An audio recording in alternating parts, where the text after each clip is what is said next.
part 2 of top 3 questions that I receive from students who want to land their dream internship.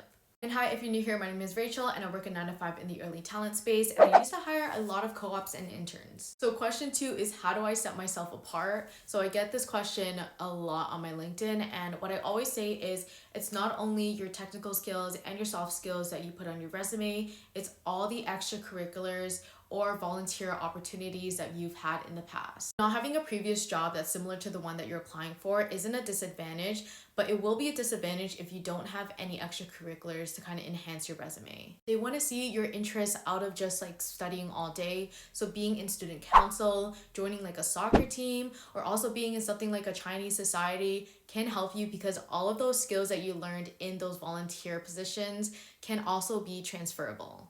This is a really random example, but like if you're applying to Team Canada, they kind of want to see that your extracurriculars is that like you joined a soccer club or like a tennis club, and how you've had these leadership experiences from these sports teams. This kind of segues into the last question that I always receive, is how to set yourself apart in the interview process. Congrats, you made it through the interview process, but so did so many other people who are just as good as you. And I know that's kind of harsh, but it is true. So some tips is, for example, if you put in your resume that you're an enthusiastic person and you show up to the resume and you're super monotone, they're probably not going to like that.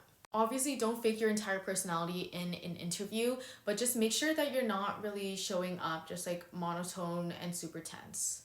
Obviously, don't fake your entire personality, but make sure you have those personable skills. So whenever I go into an interview, I always ask like, hi, like, how's your day? Like, thank you so much for your time. And I'm a pretty high energy person, so I always like to show that in the interview to kind of set myself apart from other candidates, because they're going to look back and they're going to be like, who's that girl who was like talking about all of this and she made the interview really fun. Hopefully at least one thing I said helped you in your future applications, but if you have any questions below, feel free to ask them.